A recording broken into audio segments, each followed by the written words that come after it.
여러분 안녕하십니까? 조은누리 양이 경찰 조사에서 아무것도 먹지 않고 잠만 잤다는 말만 되풀이했습니다. 네, MBC가 당시 CCTV를 확보했는데 조 양이 이같이 산에만 머물렀을 정황을 보여주고 있습니다.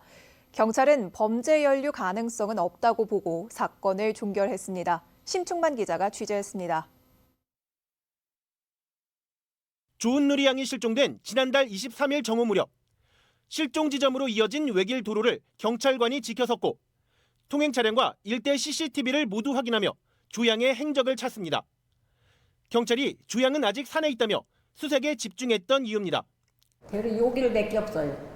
들어갔다도 대로 요 길로 나와야 돼. 다른 길은 없어요? 없어요. 조 양이 발견된 건 실종 지점으로부터 능선 너머 1.7km. 발견 지점 일대는 오솔길은커녕 인적 자체가 전혀 없어 웬만한 성인도 접근할 엄두조차 나지 않는 곳입니다. 계곡물도 마땅한 식량도 없습니다. 옛날에 이제 나무하러 다닐 때만 있었지 지금은 거의 산이 우거져 갖고 다니지를 못해요. 그럼 안 다닌 지 얼마나 됐어요? 글쎄요, 몇십 년 동안 안 가죠. 홀로 어떻게 살아남았느냐는 경찰의 질문에 조 양은 아무것도 안 먹고 잠만 잤다고 말했습니다. 어쩌다 길을 잃었고 사람이나 짐승이라도 만나지 않았냐는 등 열흘의 행적에 대한 질문이 이어졌지만 대부분 기억이 없다고만 했습니다. 평소에도 말이 적었다는 조 양과의 병실 면담은 이렇게 30분이 전부.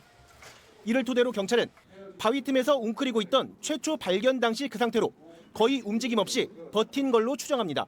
체온 유지에 보다 용이했던 점, 또 본인은 물을 먹지 않았다고 하지만 장마 기간에 비가 왔기 때문에 해당 지역에도 비교적 물이 풍부했던 점, 이런 것들이 생존에는 유리한 면.